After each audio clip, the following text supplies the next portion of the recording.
Hola, soy Iván Blanco y esto es Marketing de Influencers, un programa perfecto para todo tipo de profesionales, desde influencers o aspirantes a influencers, creadores de contenido, marcas, emprendedores o todo tipo de profesionales del marketing. Aquí desterraremos mitos y prejuicios que existen contra este sector.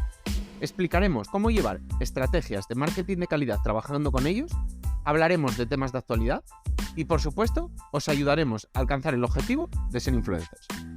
No os olvidéis suscribiros en cualquier plataforma de podcasting para estar atentos a nuevos episodios y dejar 5 estrellas si me escucháis desde Spotify. Abrocharos los auriculares, que comenzamos.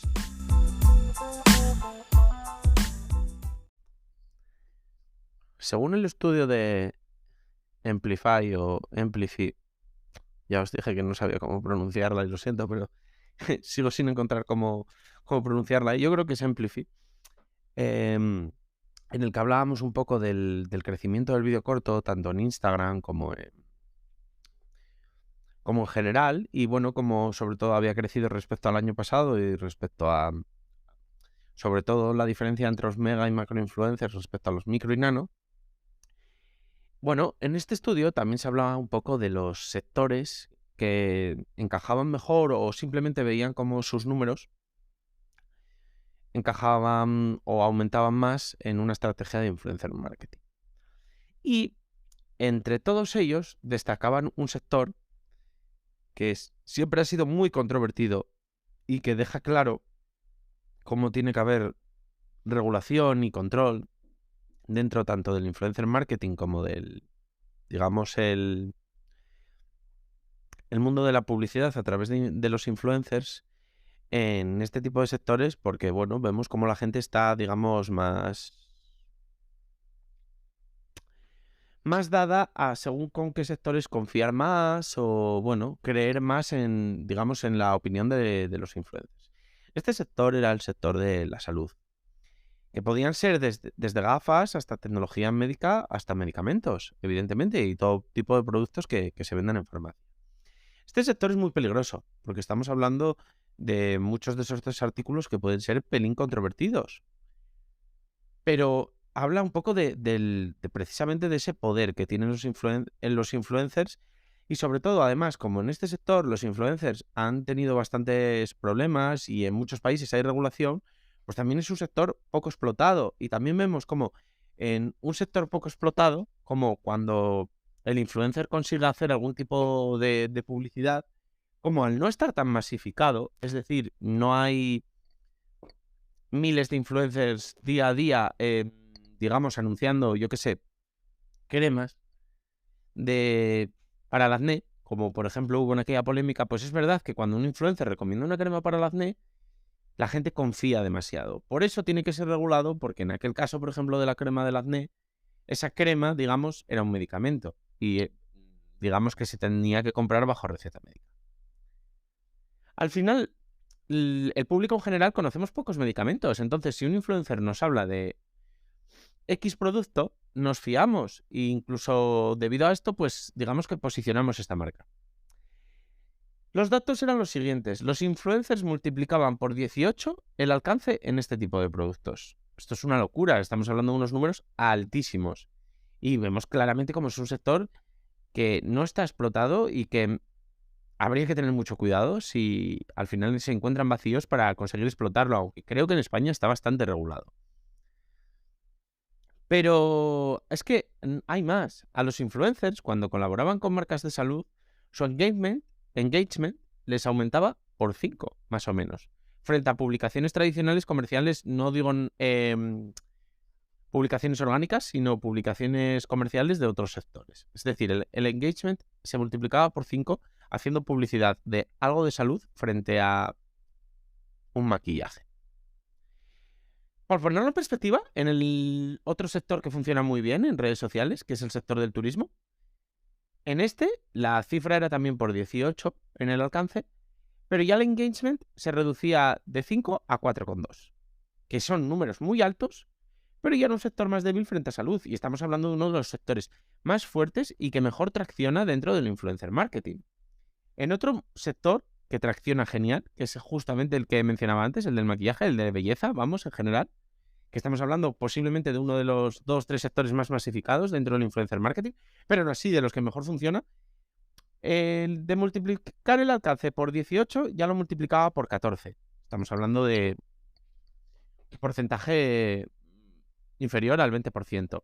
Y del 5 que estábamos hablando, que tenía la salud en el engagement de una publicación, esta ya bajaba a un 3,2.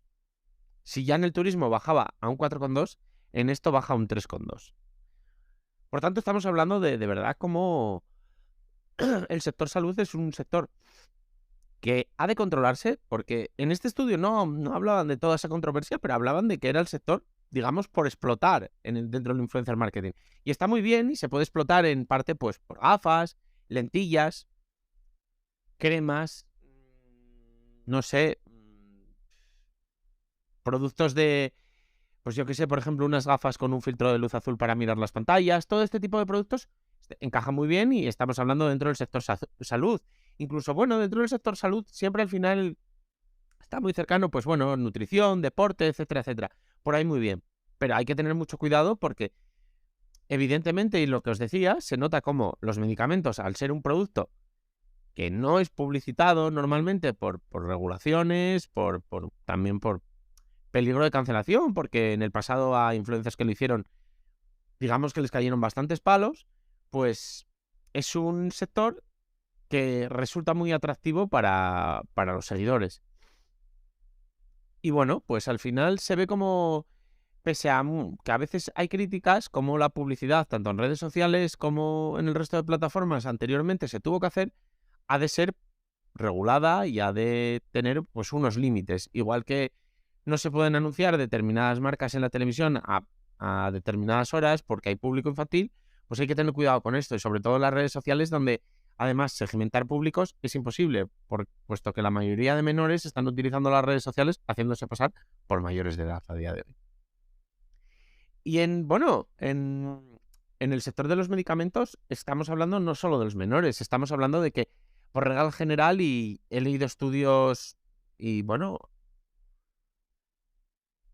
pequeñas conclusiones a las que se llegaba, por ejemplo, en España, de que mucha gente se automedicaba. Y evidentemente las farmacias también tienen un problema porque ellas evidentemente quieren vender y, bueno, pues debido a esto mucha gente optaba por ir directamente a la farmacia a pedir consejo o a literalmente comprar lo que ellos creían que era lo adecuado sin pasar por un médico.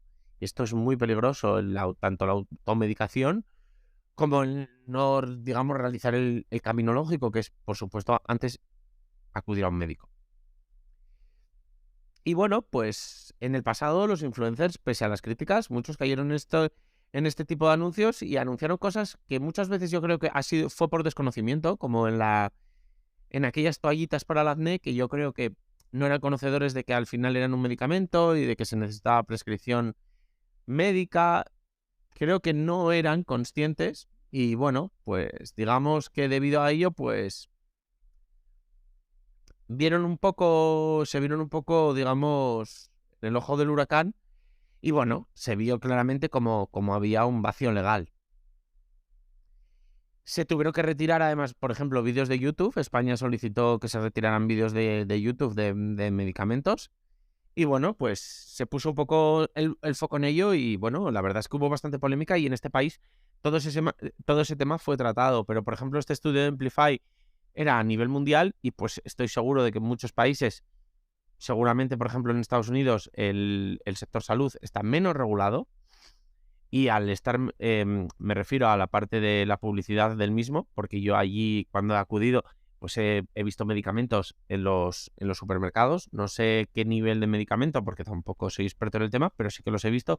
Donde aquí vemos los chicles, allí vi, por ejemplo, pastillas para la garganta, de estas que tienen, bueno, una sustancia activa para, bueno, para el dolor de garganta, y yo las vi donde en España están los chicles. Por tanto, evidentemente creo que allí deben de ser más laxos y bueno, pues vemos como en sectores menos explorados, más controvertidos y tal, pues los influencers tienen un gran poder y es un poder que hay que controlar.